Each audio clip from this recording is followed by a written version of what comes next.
इस वक्त की बड़ी खबर उत्तर प्रदेश के संभल से आ रही है, जहां सुप्रीम कोर्ट के वकील विष्णु शंकर जैन ने हिंसा की जांच के लिए पहुंचे न्यायिक आयोग के सामने एक बड़ा खुलासा किया है।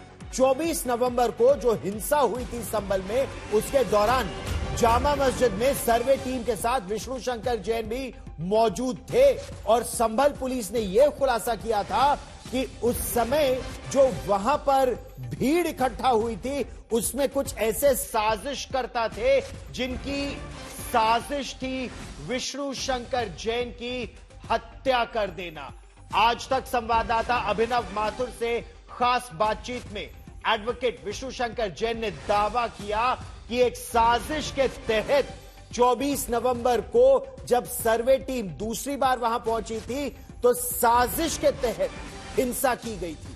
यही नहीं, उन्होंने यह भी कहा कि ये जो पूरी साजिश थी वो ये थी कि जो पूरी की पूरी सर्वे टीम है उसका खात्मा कर दिया जाए। 24 नवंबर की हिंसा को लेकर आयोग के सामने उन्होंने यही बयान दिया है। उन्होंने इस आरोप को भी बेबुनियाद बताया कि उनकी ओर से जय श्री राम का नारा वहां उस समय लगाया गया था। सुनिए क्या कहा एडवोकेट विष्णु शंकर जैन। संभल में 24 नवंबर को हुई हिंसा की जांच के लिए आज चौथी बार न्यायिक आयोग की टीम संभल पहुंची और सुप्रीम कोर्ट के वकील एडवोकेट विष्णु शंकर जैन भी आयोग के सामने पहुंचे। सर, आज आप आयोग के सामने पहुंचे, क्या जानकारी आपको दी गई और आपने जो क्या बताया? नहीं, आयोग ने मुझे नोटिस सर्व किया था और आयोग ने मुझसे कहा था 19 तारीख और 24 तारीख को जो भी घटनाक्रम हुआ है उसके बारे में अपना वर्जन आप न्यायिक आयोग के सामने आके रखें। और उस नोटिस के कंप्लायंस में मैं आज न्यायिक आयोग के समक्ष प्रस्तुत हुआ और मैंने अपना डिटेल्ड स्टेटमेंट न्यायिक आयोग के समक्ष दर्ज कराया। 24 नवंबर को क्या कुछ हुआ था, क्या कुछ आपने जो देखिए, 24 नवंबर को पहली बात भारी मात्रा में वहां पे हिंसा हुई थी और एक कॉन्स्पिरेसी के तहत ये हिंसा की गई थी, एक सुनियोजित षड्यंत्र के तहत ये हिंसा की गई थी। वहां पे आंसू गैस का उपयोग किया गया पुलिस प्रशासन द्वारा भीड़ को रोकने के लिए। जो भीड़ थी वो एकदम बेकाबू हो रही थी, पथराव किया जा रहा था, आगजनी की जा रही थी, गाड़ियों मोटरसाइकिल पे आग लगाई जा रही थी और पूरी कोशिश थी कि जो सर्वे टीम है उसको एलिमिनेट किया जाए। पर पुलिस प्रशासन की एक जिसे कह सकते हैं अलर्ट होने के कारण ये कार्रवाई नहीं हो पाई और सर्वे की कार्रवाई उस दिन जो भी जितनी भी हो पाई उस दिन पूरी हुई। तो 24 तारीख की घटना बहुत ही भयावह है। भारी मात्रा में हिंसा करने की और सर्वे टीम को एलिमिनेट करने की पूरी योजना थी और जिस तरह से हिंसा भड़की, क्या क्या कारण थे हिंसा के, वो सारी बातें विस्तृत रूप से मैंने न्यायिक आयोग के समक्ष रखी।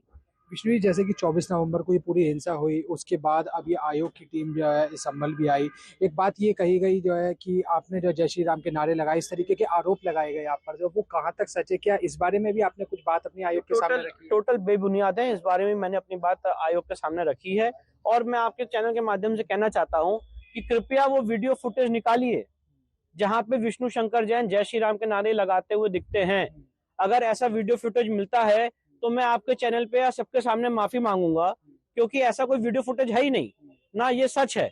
ये सिर्फ एक झूठ फैलाया गया और जो सुनियोजित षड्यंत्र रचा गया था वहां पे हिंसा का, उसको छुपाने के लिए एक झूठा प्रत्यारोप करने की कोशिश की जा रही है। संभल की जामा मस्जिद रंगाई पुताई मामले में एएसआई ने अपनी स्टेटस रिपोर्ट भी दाखिल कर दी है। कोर्ट का डिसीजन भी आ गया है कि वह पुताई नहीं होगी, इसको किस तरह से? नहीं, कोर्ट का भी डिसीजन नहीं आया है। आज एएसआई ने अपनी रिपोर्ट दाखिल की है कोर्ट के समक्ष और माननीय न्यायालय ने, माननीय इलाहाबाद उच्च न्यायालय ने मस्जिद कमेटी के वकील नकवी साहब को टाइम दिया है 4 मार्च तक का अपना ऑब्जेक्शन फाइल करने के लिए इस रिपोर्ट के बाबत, और 4 मार्च को उसकी अगली सुनवाई इलाहाबाद हाईकोर्ट के समक्ष होगी। ये एडवोकेट विष्णु शंकर जैन थे, जिनका कहना है कि संभल की 24 नवंबर की हिंसा के मामले में उन्होंने न्यायिक आयोग के सामने पहुंचकर अपने बयान दर्ज कराए हैं और जो कुछ भी उन्होंने उस दिन देखा, जो हालात उन्होंने उस दिन देखे थे, इसकी जानकारी उन्होंने न्यायिक आयोग के सामने रखी है। अभिनव माथुर, संभल, आज तक। और ताजा जानकारी के लिए इस वक्त मेरे साथ मेरे सहयोगी जितेंद्र सिंह जुड़ रहे हैं। जितेंद्र, न्यायिक आयोग अपनी पड़ताल कर रहा है, लेकिन इससे पहले उत्तर प्रदेश पुलिस ने भी अपनी एक पड़ताल की थी। उसमें अब तक क्या क्या निकल कर आया है पहली बार? और जितेंद्र, जो दूसरी बात की, एक बहुत ही सोची समझी साजिश के तहत यह हिंसा हुई थी और एडवोकेट विष्णु शंकर जैन का यह आरोप कि पूरी की पूरी सर्वे टीम को जान से मार देने की साजिश रची गई थी ताकि देश भर में हिंसा हो सके। इस बारे में क्या जानकारी निकल कर आ रही है?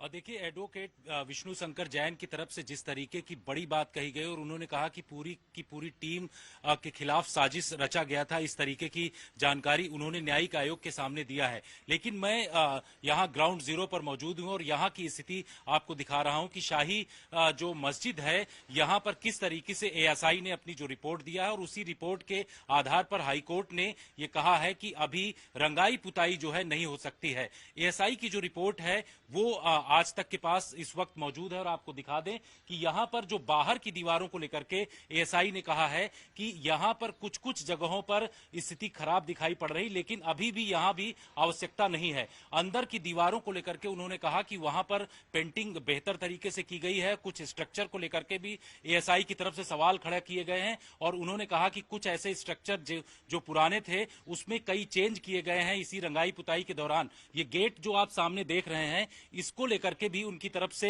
रिपोर्ट में जानकारी दिया गया और ये कहा गया कि कुछ लकड़ी की जो इसमें लिंटर पड़े हुए हैं जिसकी वजह से जो है दरवाजे के आसपास का इलाका थोड़ा सा खराब हुआ है, लेकिन अभी भी स्थिति उसकी बेहतर है। कोर्ट में उनकी तरफ से कहा गया कि आसपास के जो इलाके हैं जिसमें कई जगहों पर झाड़ियां हैं उन झाड़ियों को काटा जा सकता है, क्योंकि आप देख रहे हैं कि ये जो पेड़ है पीछे के ये भी इलाका आता है इसी मस्जिद के आसपास का, इसको काटने के लिए तो सफाई हो सकती है लेकिन रंगाई पुताई मरम्मत नहीं हो सकती, क्योंकि कुछ साक्ष्य छिपाने की साजिश के आरोप भी लग रहे हैं।